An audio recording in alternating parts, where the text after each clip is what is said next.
مسلمان کا تعلق جتنا مسجد کے ساتھ گہرا ہو اسی قدر ہی اس کا ایمان بھی مضبوط ہوتا ہے۔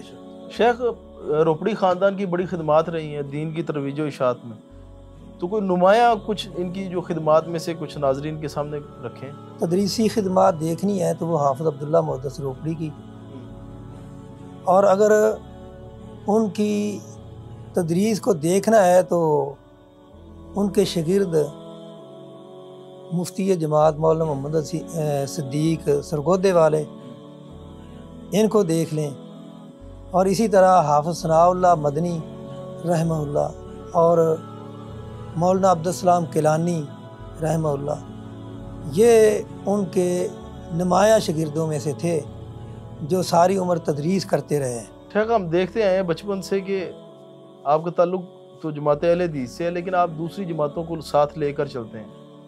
یہ چیز اس وقت بہت کم لوگوں میں نظر آتی ہے۔ لوگ تو اس کے پیچھے آپ کی کیا سوچ فکر ہے؟ یہاں کوئی اقتدار کا مسئلہ ہو تو پھر ہم تو مختلف جماعتوں کو صحیح نہیں سمجھتے، پھر ایک ہی جماعت ہونی چاہیے۔ جب اقتدار کسی کے پاس نہیں ہے تو پھر یہ ہم اسے رفاہی تنظیمیں سمجھتے ہیں، تو یہ ان کو تعاونوا علی البر والتقوی ولا تعاونوا علی الاثم والعدوان، اس آیت پہ عمل کرنا چاہیے۔ ابھی تنظیمی اختلافات بہت زیادہ بڑھ چکے ہیں سوشل میڈیا کے آنے سے۔ یہ جو مسائل ہیں ان میں کبھی آپ نے ثالثی کروانے کی کوشش کی؟ السلام علیکم ورحمۃ اللہ وبرکاتہ۔ جیسا کہ ناظرین جانتے ہوں گے کہ بر صغیر پاک و ہند میں جو 3 بڑے خاندان مشہور رہے ہیں، معروف رہے ہیں، اور ان میں سے زیادہ تر علماء کا تعلق رہا ہے، اس میں روپڑی خاندان ہے، اس کے بعد لکھوی خاندان اور غزنوی خاندان کے ساتھ زیادہ تر علماء کا تعلق ہے، پھر ان کی آپس میں رشتہ داریاں بھی ہیں۔ تو ہماری آج خوش قسمتی یہ ہے کہ روپڑی خاندان کے ایک فرزند جو حافظ عبدالغفار روپڑی حافظہ اللہ ہیں، ماشاءاللہ اس ٹائم جماعت اہل حدیث کے وہ امیر بھی ہیں، تو وہ تشریف لائے ہیں، انشاءاللہ ان سے گفتگو کریں گے، اور تاریخی جو واقعات ہیں وہ بھی انشاءاللہ ہمیں ضرور سننے کو ملیں گے۔ اس کے علاوہ ہمیں جو دارالحدیث جامعہ دالگرہ ہیں اس کی بھی تاریخ جاننے کی کوشش کریں گے۔ السلام علیکم ورحمۃ اللہ وبرکاتہ۔ وعلیکم کیا حال ہے السلام۔ شیخ؟ ٹھیک ٹھاک ہے؟ خیریت سے آپ؟ الحمدللہ اللہ۔ شیخ، ہم آپ کا شکریہ ادا کرتے ہیں، آپ ہمارے پاس تشریف لائے ہیں نہد اسٹوڈیو میں۔ تو بزم علماء کا تعارف آپ کو کرواتا چلوں، اس کا مقصد یہ ہے کہ سوشل میڈیا کے اوپر جب لوگ دین سیکھنے کے لیے آتے ہیں، خاص کر دوسرے ممالک سے، یا آج کل جیسا کہ آپ جانتے ہیں کہ جو نئی کالونیز بنی ہیں، جس طرح DHA ہے، بحریہ ٹاؤن ہے، اس طرح کی جو کالونیز ہیں، اس میں علیحدہ سے مسالک کی مساجد موجود نہیں ہیں، تو وہ پھر لوگ اپنے بچوں کی تربیت کے لیے یا دینی معلومات حاصل کرنے کے لیے سوشل میڈیا کے اوپر جب آتے ہیں تو وہ پھر جو نئے نئے اسکالرز ہیں ان سے دین سیکھنا شروع کر دیتے ہیں۔ اس کی مثال جیسے غامدی صاحب سے لوگ بہت زیادہ متاثر ہو رہے ہیں، محمد علی جہلمی سے بہت زیادہ متاثر ہو رہے ہیں، سہل ادیم سے بہت زیادہ متاثر ہو رہے ہیں۔ تو ہم نے یہ سلسلہ شروع کیا، جو لوگ سوشل میڈیا کے اوپر دین سیکھنے کی نیت سے آتے ہیں ان کے ساتھ علماء کا تعارف ہو سکے، تو اس لیے آپ کو زحمت دی گئی ہے۔ تو شیخ، تھوڑا سا اپنا فیملی بیک گراؤنڈ اپنی زبانی سنائیں، لوگ تو جانتے ہیں پھر بھی، کہ کس سال میں آپ کی پیدائش ہوئی اور کس طرح آپ اس دین کی خدمت کی طرف آئے؟ بسم اللہ الرحمن الرحیم، الحمدللہ رب العالمین، والصلاۃ والسلام علی سید المرسلین وصحبہ اجمعین، اما بعد۔ میں سب سے پہلے تو نہد اسٹوڈیو والوں کا شکریہ ادا کرتا ہوں کہ انہوں نے آج اپنے ہاں آنے کا موقع فراہم کیا۔ جزاک اللہ۔ جہاں تک میرے فیملی یا خاندانی تعلق کا معاملہ ہے، میرا تعلق روپڑی خاندان سے ہے، اور ہمارے دادا، یہ ہمارے دادا کا نام ہے میاں عبد الواحد۔ صحیح۔ تو یہ حافظ عبداللہ محدث روپڑی کے چھوٹے بھائی تھے۔ حافظ عبداللہ محدث روپڑی ان سے بڑے تھے رحمہ اللہ، یہ ان سے چھوٹے تھے۔ اور مختصر سا تعارف تو یہ ہے۔ اسی طرح حافظ عبد القادر روپڑی رحمہ اللہ، حافظ محمد اسماعیل روپڑی، یہ بھی حافظ عبداللہ محدث روپڑی کے بھتیجے ہیں. صحیح. ان سے بڑے بھائی تھے رحیم بخش، ان کی یہ اولاد ہے. یہ 4 بھائی تھے. سب سے بڑے کا نام محمد احمد تھا، اور ان سے چھوٹے حافظ محمد اسماعیل تھے، ان سے چھوٹے حافظ عبدالقادر تھے. سب سے چھوٹے ان کے بھائی تھے حافظ محمود احمد روپڑی. تو جب پاکستان بنا تو ہجرت کر کے سارے پاکستان میں آئے. تو ہمارے دادا چونکہ ہمارے خاندان کی اپنی زمین تھی، یہ زمیندار تھے، تو وہ زمین الاٹ ہوئی تھی بویا اصل، جو چھانگا مانگا کے قریب ہے. تو ہمارے دادا وہاں چلے گئے، ہمارے والد صاحب بھی وہاں چلے گئے. تو باقی ہمارے جو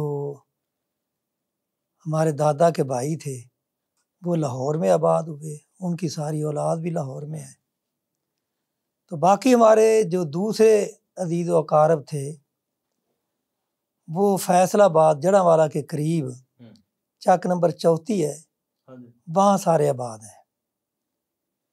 یہ چک نمبر 34 میں ہمارے جو والدہ کے نانکے ادھر کی ہیں، وہی کافی معروف ہے یہ.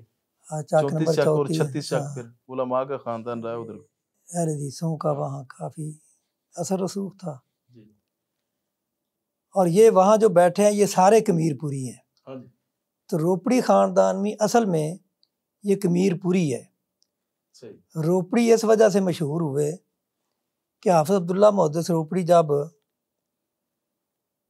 مولانا عبدالجبار غزنوی رحمہ اللہ سے فراغت انہوں نے حاصل کی ان کے مدرسہ سے،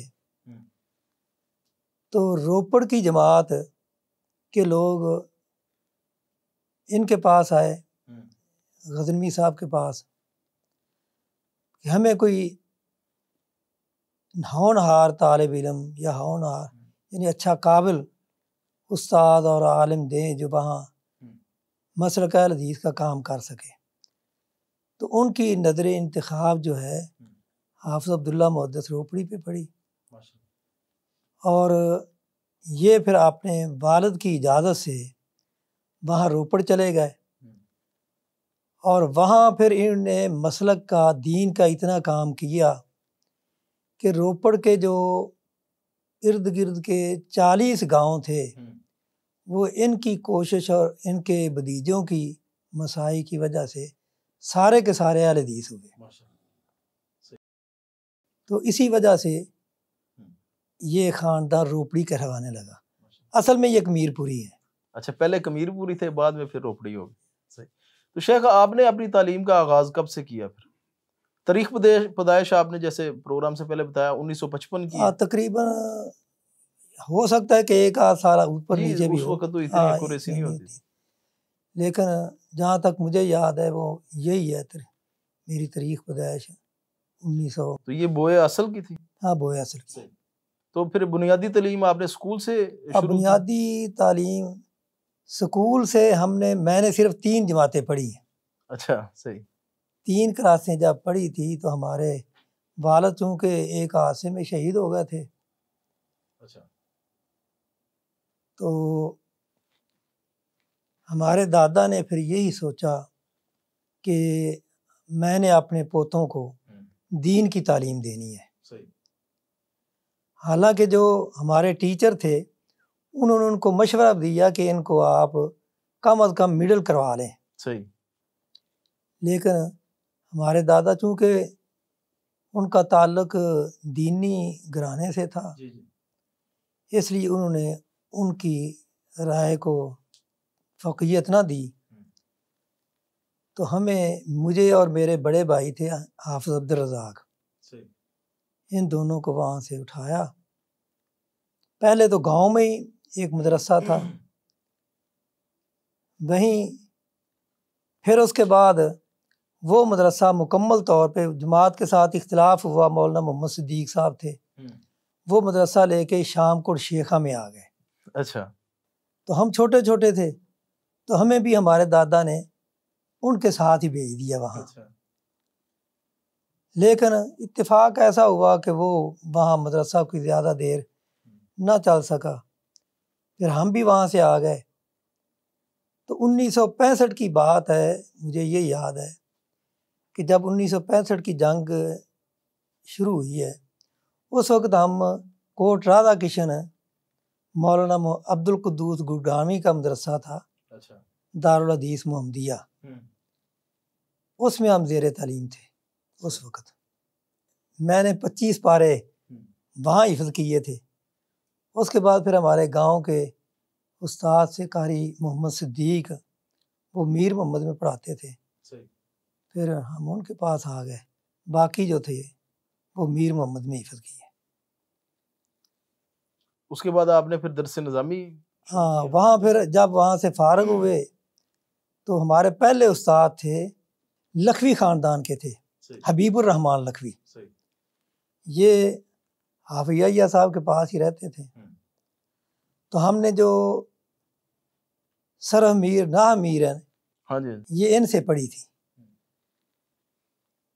تو اس کے بعد چونکہ ہم وہاں جو تھے نا، ایک میں تھا، حافظ محمد شریف بمبے والے جو فیصل آباد میں ہیں، یہ، اور اسی طرح قاری ابراہیم، ہم تقریباً میر محمدی، ہم کلاس فیلو تھے۔ تو انہی ایام میں پھر جو راجہ جنگ کا ضیاء السنہ مدرسہ ہے، وہ چونکہ حافظ محمد یحییٰ کے زیر اثر تھا، ان کے کنٹرول میں تھا، وہاں باقاعدہ تعلیم شروع ہوئی۔ تو انہوں نے پھر ہمیں وہاں بھیج دیا اس ساری کلاس کو۔ تو انہی ایام میں وہاں پھر حافظ عبدالرشید اظہر بھی استاد کے طور پہ رہے۔ پھر ان کے بعد حافظ محمد بٹوی رحمہ اللہ وہ آئے، تو میں نے ان کے پاس مشکات شروع کی ہوئی تھی، لیکن پھر چونکہ میرے دوسرے ساتھی جو تھے، حافظ شریف محمد شریف، اور اسی طرح قاری محمد اسحاق تھے ایک، یہ سارے جامعہ محمدیہ گجرانوالہ میں آ گئے۔ تو پھر میں بھی حافظ صاحب سے اجازت لے کے وہیں آ گیا۔ پھر اس کے بعد میں نے جو ہے مکمل، یعنی تیسری سے لے کے مشکات سے لے کے بخاری تک جامعہ محمدیہ میں تعلیم حاصل کی ہے۔ اور ہمارے آخری استاد یعنی جن سے بخاری پڑھی ہے وہ حافظ محمد گوندلوی رحمہ اللہ تھے، جامعہ محمدیہ میں گجرانوالہ۔ اور اس کے بعد پھر میں نے جامعہ عربیہ میں گجرانوالہ میں یہ عربی فاضل کا امتحان دیا، اور عربی فاضل کا امتحان دینے کے بعد پھر اس نیت سے میں جامعہ سلفیہ داخل ہوا تاکہ مدینہ یونیورسٹی میں داخلہ ہو سکے، لیکن اتفاق ایسا ہوا کہ وہ نہیں ہو سکا، ہماری قسمت میں نہیں۔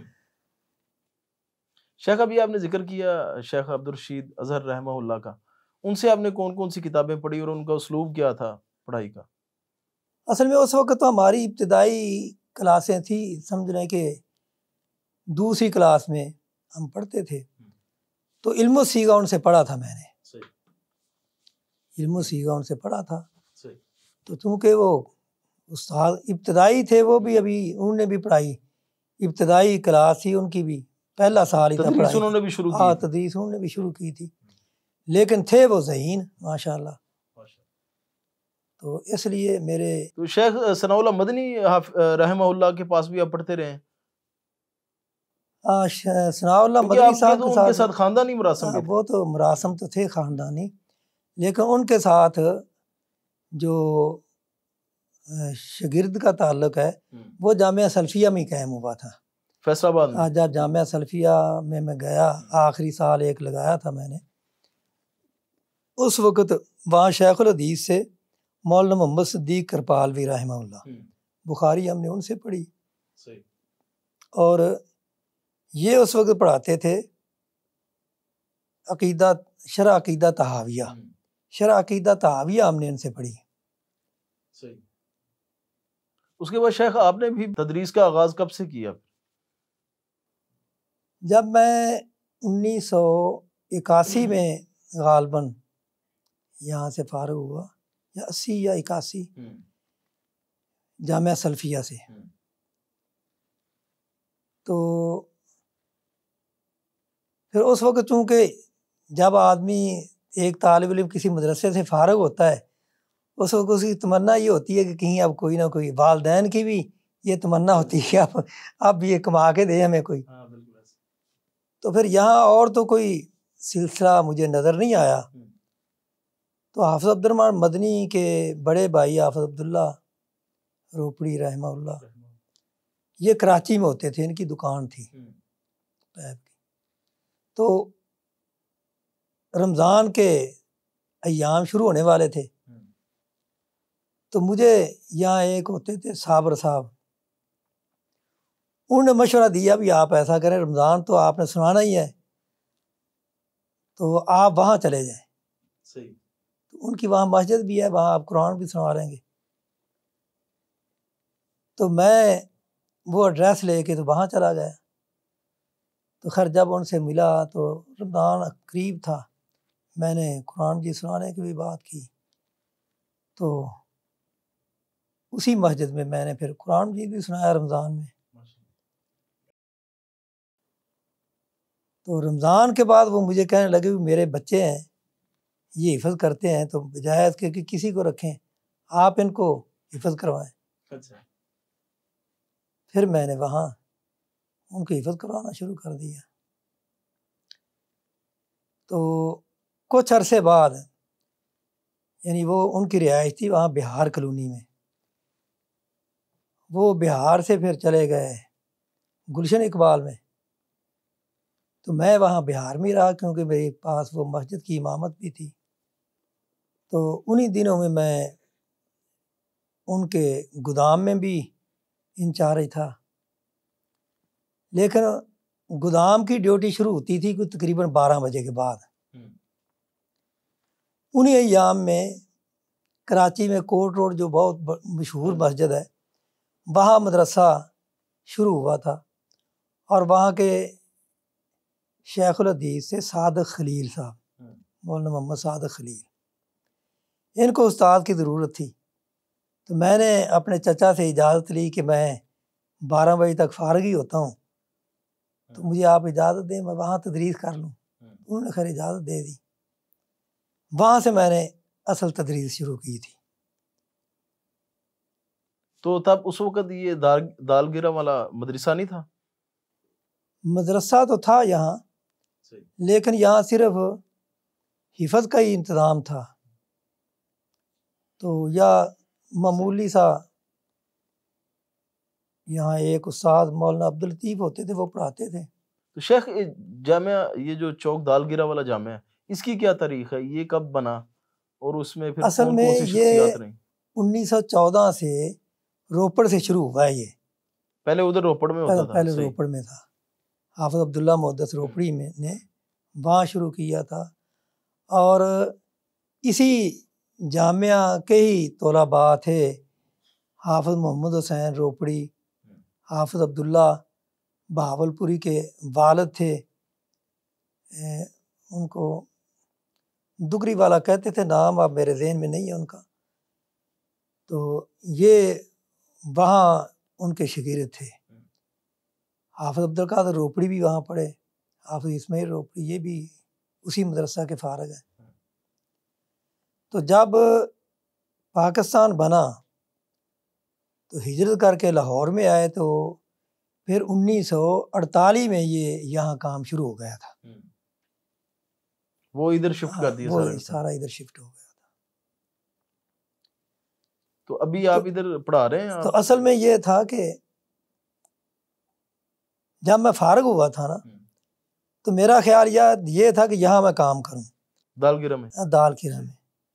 تو یہاں جو حافظ عبدالقادر صاحب کے چھوٹے بھائی تھے حافظ محمود احمد، وہ ناظم تھے اس وقت، تو میں نے ان سے بات کی تو اس وقت ذرا انتظام اچھا نہیں تھا. انہوں نے مجھے کہا کہ بیٹا تم یہاں کام کرو تو ہمیں خوشی تو ہے، لیکن یہاں پھر تنخواہ کا نظام جو ہے وہ کوئی اس طرح اچھا نہیں ہے، منظم نہیں ہے، تو آپ کو پریشانی ہوگی اگر آپ کو کسی دوسری جگہ ملتی ہے تو آپ وہاں کام کریں. پھر اس وجہ سے میں کراچی چلا گیا تھا. پھر میں کراچی رہا. پھر کوئی غالباً 1988 میں یہاں کے حالات ایسے ہوئے، حافظ صاحب بیمار ہو گئے، پھر انہوں نے مجھے یہاں بلایا. اس وقت سے میں لے کے یہاں ہوں. پھر اس وقت میں نے 1988 میں دوبارہ یہاں میں نے یہ شروع کیا تھا، اور اس وقت سے لے کے آج تک یہ مدرسہ چل رہا ہے. تو آج کل آپ کون سا اسباق پڑھا رہے ہیں؟ آج کل میں مسلم شریف پڑھا رہا ہوں. اور پہلے تو میرے پاس دوسرے اسباق بھی ہوتے تھے، لیکن اب میں نے صرف 2 سبق اور رکھے ہوئے ہیں. ایک تو ہے علم النحو اور ایک علم الصیغہ. یہ چونکہ ابتدائی ہیں اور یہ میں نے اپنے پاس اس لیے رکھے ہیں تاکہ بچوں کو ذرا اچھی طرح یہ یاد کروا دیے جائے تاکہ آگے ان کی بنیاد اچھی ہو، آگے وہ چل سکیں. تو شیخ آپ کے علاوہ کون کون سی شخصیات ادھر تدریس کے فرائض سر انجام دیتی رہی ہیں، جس طرح شیخ عبید اللہ عفیف رحمہ اللہ پچھلے دنوں یعنی اس سے پہلے حافظ محمد اسحاق حسینوی رحمہ اللہ، جب انہوں نے تقویۃ الاسلام سے چھوڑا، بلکہ انہوں نے چھوڑا تو نہیں تھا، ان کے بڑھاپے کی وجہ سے انہوں نے ان کو جواب فارغ کر دیا تھا. تو چونکہ یہ میرے سسر تھے تو قابل استاد تھے، اور ان کو آنا جانا مانگا منڈی سے لاہور آنا جانا بہت مشکل تھا. تو میری چونکہ رہائش یہیں تھی، میں نے پھر ان کو یہ کہا کہ آپ یہاں میرے پاس ہی آ جائیں اور یہاں جو ہے وہ آپ شیخ الحدیث کے فیض انجام دیں. تو وہ پھر ابتدا میں جب یہ مدرسہ شروع ہوا تو شیخ الحدیث کے یعنی کہ فرائض وہ سر انجام دیتے رہے. اور ان کی زندگی میں ہی، کیونکہ وہ پھر جب زیادہ کمزور ہوئے اور ان کا فریکچر بھی ہو گیا ٹانگ کا، تو پھر وہ نیچے نہیں آ سکتے تھے. تو انہی ایام میں اتفاق سے مفتی عبید اللہ عفیف، یعنی غالباً یہ 1994 کی بات ہے، یہ پہلے یہاں پڑھاتے تھے علامہ صاحب کی مسجد جو تھی، نہیں چینیا والی میں. تو چینیا والی سے وہاں کوئی مدرسے کی کمزوری ہوئی تو پھر ان کا تبادلہ یہاں ہو گیا. تو اس وقت سے لے کے پھر اپنی زندگی کے آخری ایام تک یہ ہمارے پاس ہی شیخ الحدیث رہے ہیں. اور اسی طرح ان کے علاوہ شیخ حفیظ الرحمن لکھوی، یہ بھی یہاں تدریس کے فرائض انجام دیتے رہے ہیں. حافظ عبدالشکور حافظ اللہ، وہ بھی. اور طلباء میں سے کون کون سی شخصیات یہاں سے فاضل ہو کے نکلی ہیں میرے دور میں یا پہلے؟ جو اس کی تاریخ ہے چوک دال کی. اس کی تاریخ میں تو بڑے جید علماء، آپ سمجھیں کہ مفتی جماعت مولانا محمد صدیق سرگودے والے، وہ بھی اسی جامعہ کے فیض یافتہ ہیں. اور اسی طرح یہ حافظ عبداللہ پروفیسر بہاول پوری کے والد، اور اسی طرح حافظ عبداللہ بہاول پوری، یہ بھی ان کے شاگرد ہیں. یہ بھی جامعہ سے فاضل ہو کے نکلے؟ ہاں، یہ بھی جامعہ سے ہی، لیکن یہ انڈیا کے فضلاء میں سے ہیں. اور اسی طرح پیر بدی الدین راشدی، وہ بھی اسی جامعہ کے فیض یافتہ ہیں. تفسیر انہوں نے حافظ عبداللہ صاحب محدث روپڑی سے پڑھی تھی. مولانا محمد یوسف راجوال والے، وہ بھی ان کے شاگرد ہیں. اور حافظ پروفیسر ثناء اللہ رحمہ اللہ، اور اسی طرح اپنا حافظ عبد الرحمن مدنی، یہ بھی ادھر سے پڑھے یہ بھی ادھر سے پڑھے ہیں۔ ماشاءاللہ۔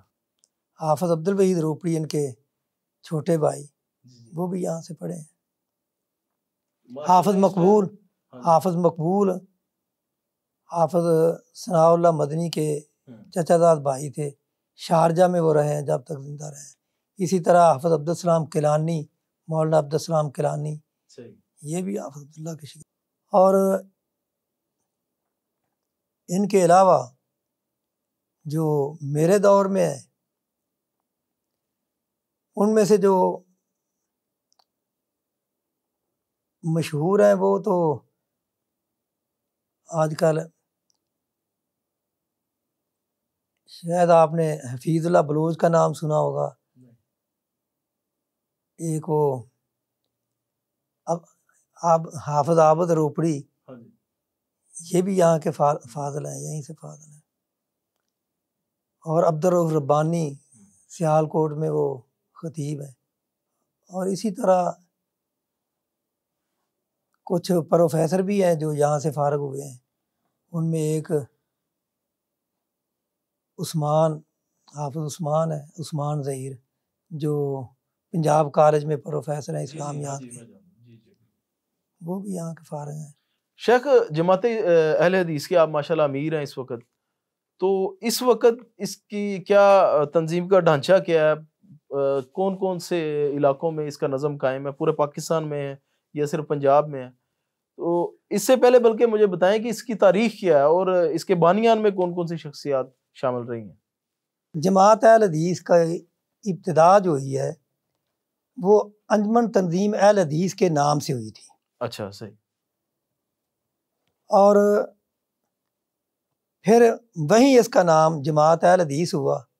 تو یہ کس سن کی بات ہے؟ یہ تقریباً 1936 یا 37 کی ہے، صحیح، جب پاکستان بننے سے پہلے۔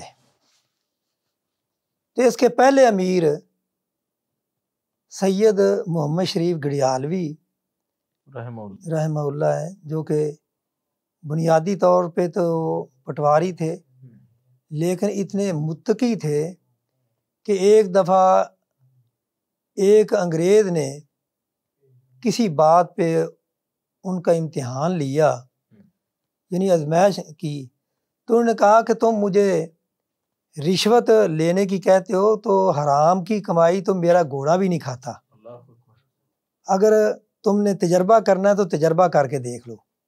اچھا۔ تو انہوں نے بغیر کسی اجازت کے کوئی چارہ کسی کے کھیت سے کاٹ کے لائے، تو ان کے گھوڑے کو ڈالا تو اس نے اس کو نہیں کھایا۔ اللہ اکبر، کرامت یہ نہیں کہ ماشاءاللہ، یعنی اتنے نیک تھے وہ۔ اس کے جماعت حدیث کے پہلے امیر وہ رہے۔ اور پاکستان بننے کے بعد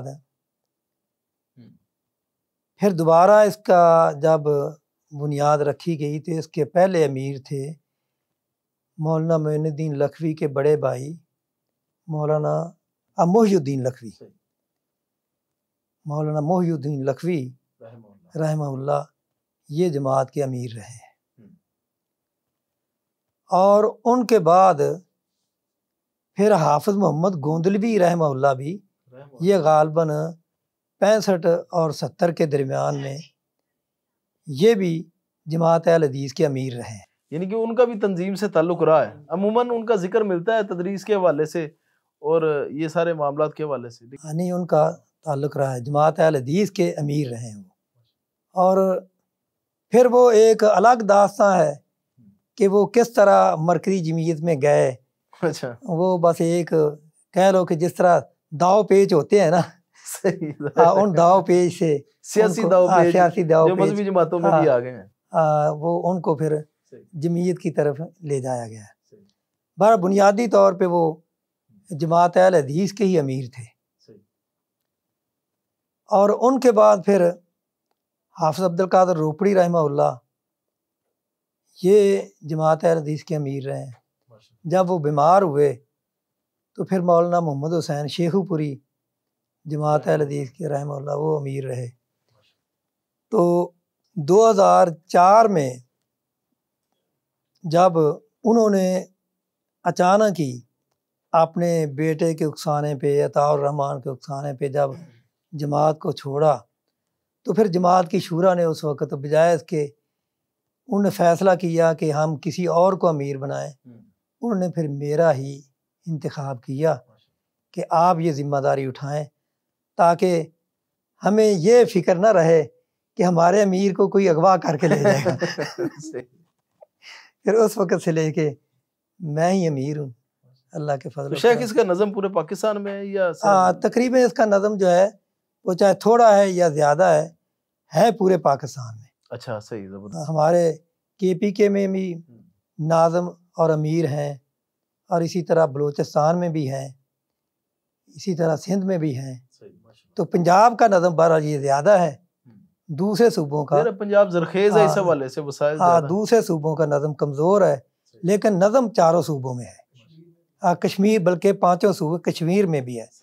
ابھی یہ اپنا بلتستان میں نہیں بنا، گلگت بلتستان، گلگت بلتستان میں نہیں ہے، باقی 5 صوبے یعنی کشمیر ڈال کے 5 جگہ ہمارا جو ہے وہ نظم ہے۔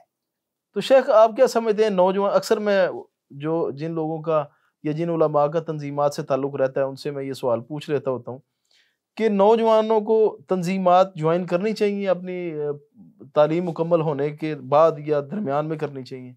تو اس کے فوائد کیا ہیں اور نقصانات کیا ہیں اس کے، جو حالت اس ٹائم تنظیمات کی ہو چکی ہے؟ اصل میں بات یہ ہے کہ اگر نوجوانوں کے دلوں میں نفرت نہ ڈالی جائے، صحیح، دوسری تنظیموں سے بد ظن نہ کیا جائے، ان کے خلاف ان کو اکسایا نہ جائے، تو پھر اس نظم میں آ کے نوجوانوں کو ایک منظم زندگی بسر کرنے کا طریقہ اور سلیقہ آتا ہے۔ صحیح، اس لحاظ سے تو اچھا ہے، لیکن اگر تربیت ان کی اس طرح کی ہو کہ ان کو دوسری جماعتوں یا دوسرے رہنماؤں کے خلاف استعمال کیا جائے تو پھر یہ نوجوانوں کے لیے نقصان دہ ہے۔ تو اس لیے میں یہ سمجھتا ہوں کہ اگر تنظیموں کے ذمہ داران اپنے نوجوانوں کی تربیت کریں اور ان کی اخلاقی تربیت ہو کہ کسی بڑے، جس طرح کے حدیث میں آتا ہے کہ بڑوں کا احترام کرو، چھوٹوں سے شفقت کرو، اگر اس طرح کی ان کی تربیت کی جائے تو یہ ایک نظم و نسق والی زندگی بسر کرنے کا سلیقہ آدمی کو آتا ہے، تو یہ بہتر ہے ان کے لیے۔ اگر دوسرا ہو تو پھر یہ ان کے لیے نقصان ہے۔ تو شیخ ابھی آپ کا تمام جماعت کے جو قائدین ہیں ان سے تعلق ہے؟ ہاں، ہمارا الحمدللہ کسی سے کوئی اختلاف نہیں، ہم ہر ایک کی عزت کرتے ہیں اور ہمارا نظم اپنا ہے، اس کی پابندی کرتے ہیں۔ شیخ ہجرت کر کے جب یہ روپڑی خاندان پاکستان میں جو انہوں نے جب ہجرت کی ہے تو اس حوالے سے کوئی یادداشت آپ کے بزرگوں نے آپ کے ساتھ جو شیئر کی ہوں؟ ہاں، جو ہمارے بزرگوں نے ہمیں بتایا ہے کہ جب یہ ہجرت ہوئی ہے، انڈیا پاکستان بنا ہے، تو اس وقت ہمارا خاندان 3 جگہوں میں تھا۔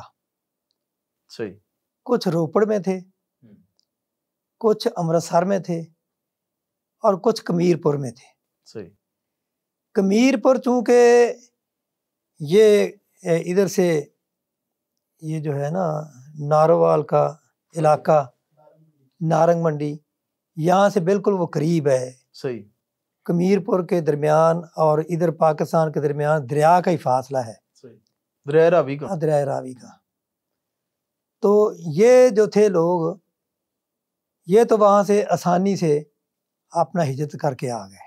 جو روپڑ میں تھے، روپڑ میں حافظ عبدالقادر و حافظ اسماعیل یہ روپڑ میں تھے، اور ان کے خلاف حکومت نے یہ اعلان کیا ہوا تھا کہ ان کو جہاں دیکھو ان کو گولی مار دو۔ اچھا، وجہ کیا تھی؟ وجہ وہ تحریک پاکستان میں حصہ لینا، تو اس لیے یہ قافلوں کی شکل میں جب نکلے تو ان قافلوں میں یہ آئے چھپ کے تاکہ یہ دشمن کے شر سے محفوظ رہ سکے۔ اور حافظ عبداللہ صاحب یہ اور ان کا خاندان یہ اس وقت امرتسر میں تھا۔ امرتسر ان کے جو لائبریری تھی بہت بڑی اس کو آگ لگا دی گئی، اور انہوں نے جو کتابیں اپنی بیٹی اور بیٹوں کے سپرد کی تھی، یہ 40 تقریباً ان کا ایک ہمارے خاندان کے جو تھے نا، یہ کافی لوگ جمع ہو کے آ رہے تھے، تو کہتے ہیں کہ ان کے ساتھ جو تھی نا عورتیں بھی تھیں، اور روپڑی خاندان کے 40 افراد وہاں شہید ہوئے، اور ان میں 2 حافظ عبداللہ صاحب کی بیٹیاں اور 2 بیٹے یہ بھی شہید ہوئے تھے۔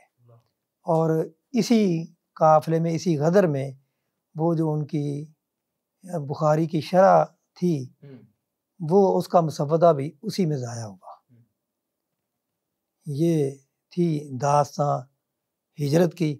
باقی پھر یہ سب سے پہلے یہ بدو ملی میں آئے تھے، بدو ملی میں، جی جی، تو پھر وہاں سے یہ قافلے جہاں جہاں کسی کو جگہ ملی، وہ بتاتے ہیں کہ کئی جگہ ان کو جانا پڑا، پھر آخر میں یہ چاک چوتی میں پہنچے، جڑا والا کے قریب، اور سارا خاندان وہیں۔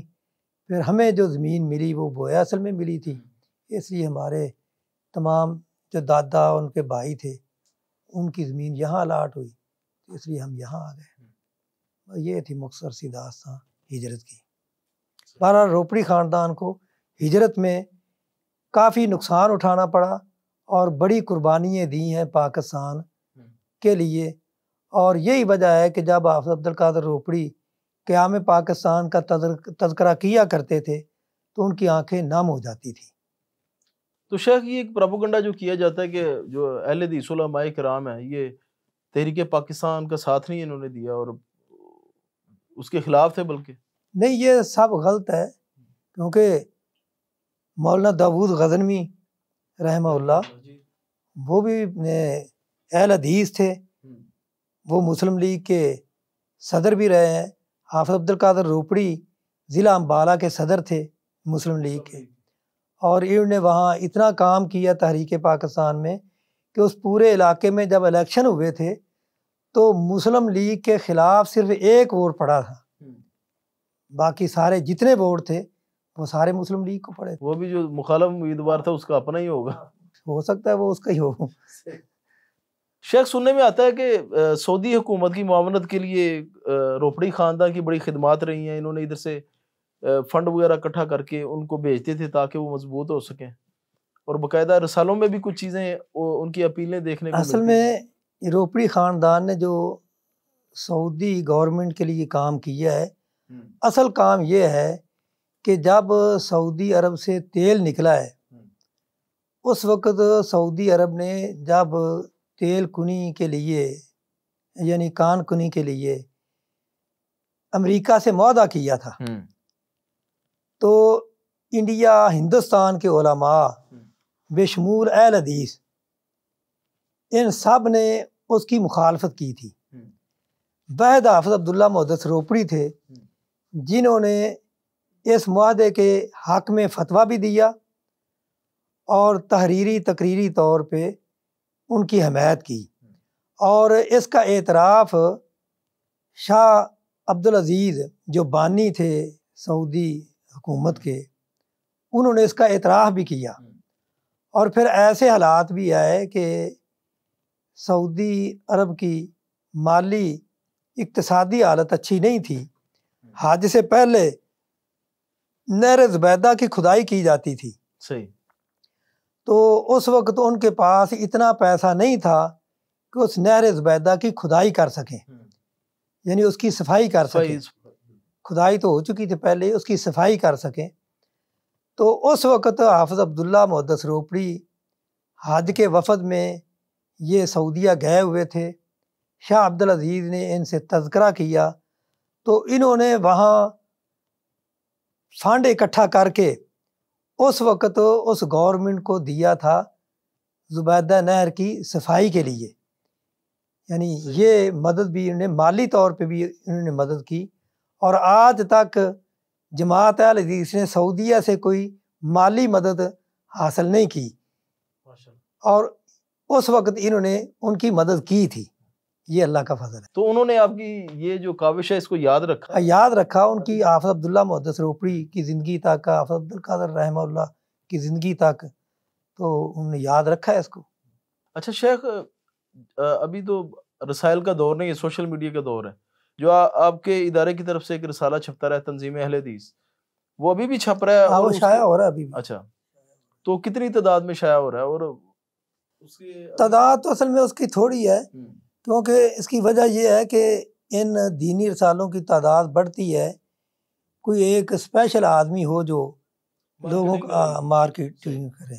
ہماری مارکیٹنگ والا کوئی نہیں آدمی، اسی جو اپنا یعنی اپنی مدد آپ ہی لگاتے ہیں جنہیں لگانا ہوتا ہے، بارہ پھر بھی وہ 1200 1500 یہ ہو جاتا ہے۔ تو اس کے اہداف و مقاصد کیا ہیں؟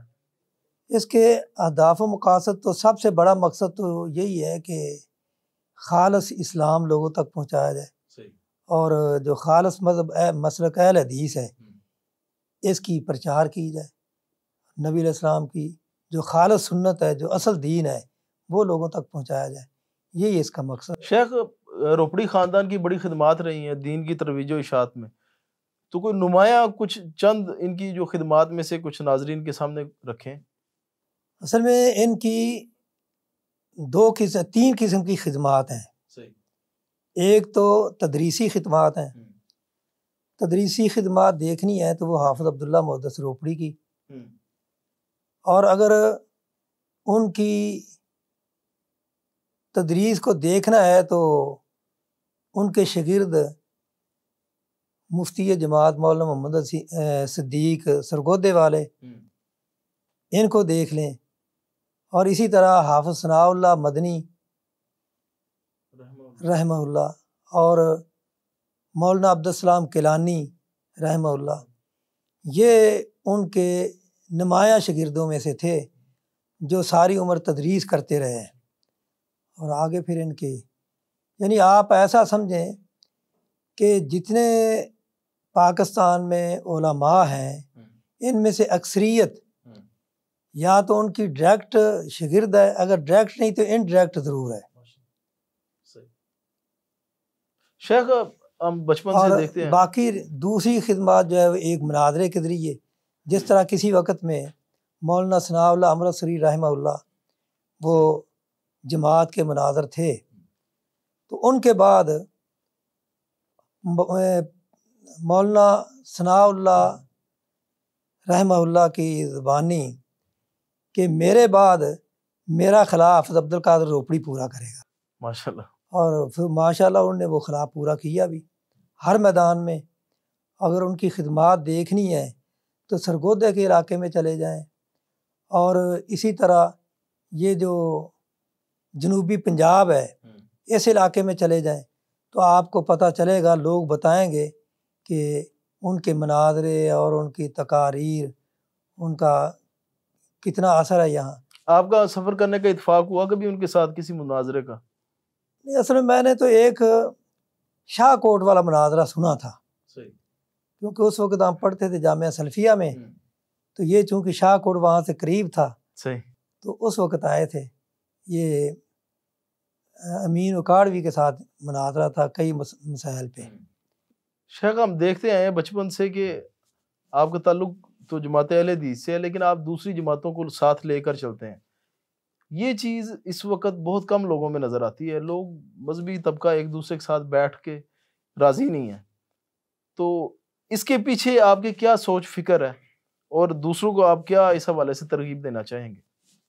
اصل میں اس میں سب سے پہلی سوچ تو ہے وہ رسول اللہ صلی اللہ علیہ وسلم کی تعلیم کی، اور دوسری جو ہے وہ ہے ہمارے خاندانی تربیت ہے، کیونکہ ہمارے خاندان کے جو علماء ہیں انہوں نے کبھی اہل حدیث میں کوئی فرق نہیں کیا، وہ اہل حدیث چاہے مرکزی جمعیت کا ہو، کیونکہ اس وقت تو مرکزی جمعیت ہی تھی، یا جماعت غربا تھی، یا جماعت اہل حدیث تھی، تو انہوں نے الحمدللہ کبھی کسی اہل حدیث میں فرق نہیں ظاہر ہونے دیا تھا، اور ہر سٹیج پہ جاتے بھی تھے اور تمام اہل حدیثوں کو اپنے ہاں بلاتے بھی تھے۔ اس لیے وہی تربیت ہے جو ہم صرف یہ دیکھتے ہیں کہ وہ اہل حدیث ہونا چاہیے، چاہے وہ مرکزی کا ہے، چاہے وہ جمعیت کا ہے، چاہے وہ متحدہ کا ہے، چاہے وہ دعویٰ کا ہے یا جماعت غرباء کا ہے، ہم اسے سمجھتے ہیں کہ وہ ہمارا ہی ہے، اور ہم جو اسے فائدہ پہنچا سکتے ہیں، وہ چاہے مالی ہو یا اخلاقی ہو یا جس طرح کا بھی فائدہ ہم اسے پہنچا سکتے ہیں، ہم نے کبھی اس میں اور اپنی جماعت میں کوئی فرق محسوس نہیں کیا۔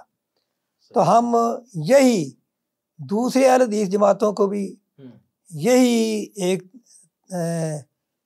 ترغیب دیتے ہیں کہ وہ بھی اپنے اندر وسعت پیدا کریں، اور وسعت میں ہی برکت ہے، کیونکہ اسلام نے اتنی تنگی نہیں کی کہ جو ہماری جماعت میں نہیں ہے وہ اہل حدیث ہی نہیں ہے۔ یہ نظریہ جو ہے ہم اس کو غلط سمجھتے ہیں، کیونکہ اگر یہاں کوئی اقتدار کا مسئلہ ہو تو پھر ہم تو مختلف جماعتوں کو صحیح نہیں سمجھتے، پھر ایک ہی جماعت ہونی چاہیے۔ جب اقتدار کسی کے پاس نہیں ہے تو پھر ہم اسے رفاہی تنظیمیں سمجھتے ہیں۔ یہ رفاہی تنظیمیں ہیں، جتنا انتظامی طور پہ علیحدہ علیحدہ رہیں، نظریہ ایک ہو۔ نظریہ ایک ہے سب کا، تو یہ ان کو تعاونوا علی البر والتقوی ولا تعاونوا علی الاثم والعدوان، اس آیت پہ عمل کرنا چاہیے، اور ہم اللہ کے فضل سے اسی پہ عمل کرتے ہیں۔ ہر ایک کے ساتھ ہمارا تعاون ہے، ہم ہر ایک سے تعاون حاصل بھی کر لیتے ہیں اور ہر ایک کو اپنا تعاون دیتے بھی ہیں۔ شیخ، ابھی تنظیمی اختلافات بہت زیادہ بڑھ چکے ہیں سوشل میڈیا کے آنے سے، پہلے بھی ہوتے تھے لیکن عوام کے سامنے نہیں آتے تھے، تو یہ جو مسائل ہیں ان میں کبھی آپ نے ثالثی کروانے کی کوشش کی یا کبھی ان کو سمجھایا ہو فریقین کو؟ اصل میں ہم نے کئی دفعہ کوشش کی ہے کہ ساری جماعتیں اکٹھی ہو جائیں، تو تقریباً ساری جماعتیں اکٹھی ہوتی بھی رہی ہیں، لیکن نیچے والے لیول سے، جو اوپر والی باڈی ہے نا وہ اکٹھی ہونے کے لیے تیار نہیں ہوتی، تو اس لیے پھر ہم تو جہاں تک کوشش کر سکتے ہیں وہی ہو سکتی ہے۔ بہرحال پھر بھی ہم یہ پیغام دیتے ہیں اپنے تمام دوستوں کو کہ یہ اپنے اندر وسعت رکھیں، یہ میڈیا پہ اس طرح ایک دوسرے کے خلاف باتیں کرنا، اس کی تو اسلام بھی اجازت نہیں دیتا، کیونکہ اسلام، نبی علیہ السلام کی تعلیم یہی ہے کہ آپ نے فرمایا ان دماءکم واموالکم واعراضکم حرام علیکم، یعنی اگر مال کا نقصان تو کوئی نہیں پہنچاتا، بہرحال عزتوں کو تو اچھالا جاتا ہے میڈیا میں، ہم اس کو اسلام کی تعلیم کے خلاف اور منہج اہل حدیث کے خلاف سمجھتے ہیں، اور اس لیے ہم دوسروں کو بھی یہ گزارش کرتے ہیں، التماس کرتے ہیں، ترغیب بھی دیتے ہیں کہ وہ یہ کام میڈیا پہ نہ کریں۔ شیخ، دین کی ترویج و اشاعت کے لیے جو سوشل میڈیا کا استعمال ہے یا کوئی بھی ڈیجیٹل میڈیا، کیمرے اور اس طرح کی جو چیزیں ہیں، لیٹسٹ جو گیجٹس ہیں، ان کو کس حد تک آپ مؤثر سمجھتے ہیں اور کس حد تک اس سے فائدہ اٹھانا چاہیے؟ اصل میں جہاں تک یہ فائدے کا ہے، ان کا فائدہ بھی ہے، لیکن میں یہ سمجھتا ہوں کہ جہاں فائدہ ہے وہاں نقصان بھی ہے۔ وہ تو ساتھ ساتھ ہی ہے۔ نقصان اس کا یہ ہے کہ پہلے جب یہ میڈیا نہیں تھا، لوگوں کا مساجد کے ساتھ زیادہ تعلق تھا، دین حاصل کرنے کے لیے لوگ مسجد میں جاتے تھے، اور میں یہ سمجھتا ہوں کہ مسلمان کا تعلق جتنا مسجد کے ساتھ گہرا ہو اسی قدر ہی اس کا ایمان بھی مضبوط ہوتا ہے۔ تو اس میڈیا نے ہمارا مسجد کے ساتھ تعلق جو ہے وہ کمزور کر دیا ہے، یہی وجہ ہے کہ ہمارے اندر جو ہے وہ بہت سی خرابیاں بھی پیدا ہو گئی ہیں۔ اللہ تعالیٰ ہمیں اس سے محفوظ رکھے۔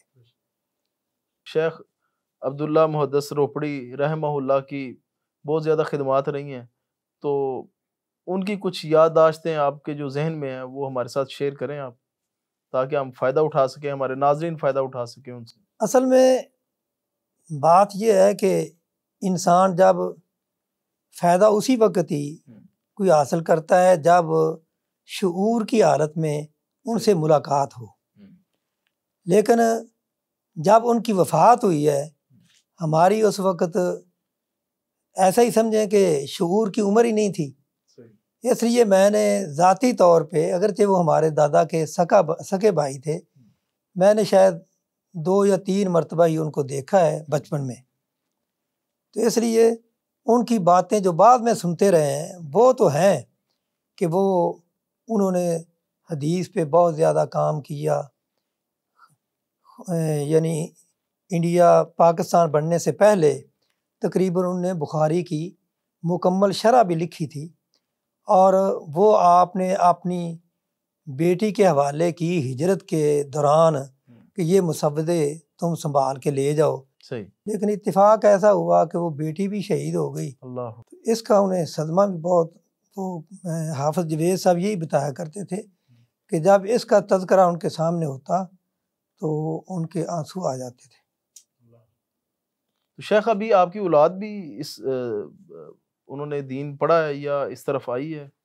اصل میں میری اولاد جو ہے وہ میری جو شادی ہوئی تھی حافظ محمد اسحاق صاحب کی بیٹی کے ساتھ رحمہ اللہ اس سے تو اولاد کوئی نہیں ہوئی. تو میں نے پھر 2001 میں دوسری شادی کی اور اس میں سے 4 بچے ہیں, 2 بیٹے ہیں 2 بیٹی ہیں. بڑا بیٹا عبداللہ اس نے 18 پارے حفظ کی ہے. وہ ساتھ ساتھ اسکول بھی پڑھتا رہا ہے. تو آج کل وہ اسلام آباد اسلامک یونیورسٹی میں زیر تعلیم ہے اور چھوٹی بیٹی وہ یہاں پنجاب یونیورسٹی میں زیر تعلیم ہے. اور اس سے چھوٹا بیٹا وہ قرآن مجید حفظ کر رہا ہے. اس کے تقریباً کوئی 22 پارے ہو گئے ہیں.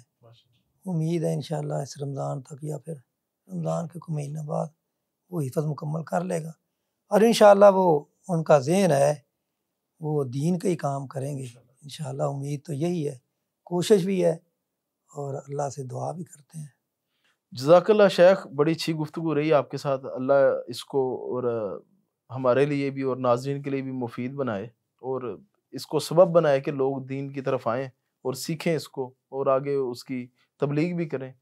تو انشاءاللہ آپ سے ملاقات ہوتی رہے گی. پھر کبھی انشاءاللہ آپ کو پروگرام میں بلائیں گے. نئے پروگرام تک کے لیے ہم ناظرین سے اجازت چاہیں گے. والسلام ورحمۃ اللہ وبرکاتہ.